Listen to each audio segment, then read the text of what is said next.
j'ai aussi un volet avec le monde du handicap. Dans mes présentations, je me suis trouvé, une fois confronté au monde du handicap, je faisais une présentation dans le Luberon, dans un château, donc dans le cadre d'une exposition. Et le directeur du château est venu me voir, il m'a dit, nous accueillons pour l'été un groupe de personnes en situation de handicap, voilà, un handicap assez fort quand même. Et il m'a proposé de faire une animation, une après-midi pour ces personnes. Ce que j'ai fait, au départ j'étais un peu inquiet parce que, voilà, comme tout le monde, j'avais un peu peur du monde du handicap et puis je ne savais pas où j'allais. En plus, j'avais cette tête de robot là, qui était avec toute l'électronique et tout le câblage des fils était à l'extérieur.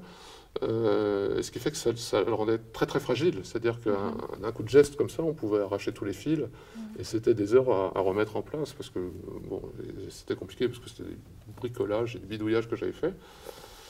Et puis ça s'est très bien passé. Il y a une dame qui a dansé une espèce de flamenco un peu surréaliste autour de la sculpture pendant un certain temps. Et puis au bout d'un moment, il y a un autre jeune homme qui est venu, qui a voulu s'interposer pour gérer la sculpture. Et du coup, la dame s'est énervée, elle a commencé à crier, s'arracher un peu les cheveux, se griffer le visage et tout ça.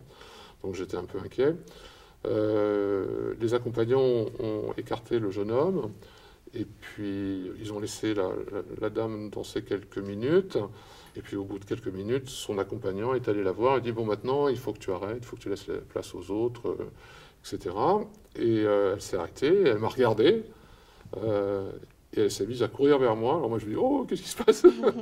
Et en fait, elle m'a juste enlacé pour me faire un câlin. Voilà, c'était super mignon. Et puis, elle m'a dit des trucs tout bêtes. Elle m'a dit qu'elle voulait m'inviter à son anniversaire. Et le lendemain, alors je ne les ai pas vus, mais ils ont trouvé des gens qui me connaissaient. Et en fait, toute la soirée, elle avait fait des dessins pour moi. Et donc, le lendemain, j'ai eu droit à une pile de dessins qu'elle avait fait pour moi. Donc voilà, c'était une rencontre un peu surprenante pour moi, qui a changé un peu d'abord mon regard sur le monde du handicap. Et enfin, il y a une autre rencontre aussi que j'ai faite au Concours Lépine l'année dernière, où il y avait un monsieur qui était la même chose, dans une situation de handicap compliquée. Il vivait dans un fauteuil motorisé, il avait des gestes très désynchronisés comme ça. Il se déplaçait avec un joystick et il vient me voir on a des espèces de bureaux, puis j'avais mon appareil posé dessus et puis il vient me voir et puis il me regardait comme ça. Puis je lui dis mais vous voulez essayer? Et il me dit oui. Donc je débranche mon truc puis je lui mets sur les genoux et il commence à s'amuser avec et ça lui plaît bien. Et puis au bout d'un moment il me dit bon bah, je vous le rends, il ne faut pas que je mobilise l'appareil. Et puis après ce qui était étonnant c'était de s'apercevoir qu'un truc qu'on a créé comme ça par fantaisie, hein, juste parce que je trouvais que c'était amusant ou intéressant, en fait que ça procure du bonheur à d'autres personnes, ben, j'ai trouvé que c'était vraiment... voilà, ça m'a donné une nouvelle dimension à ce travail-là, quoi.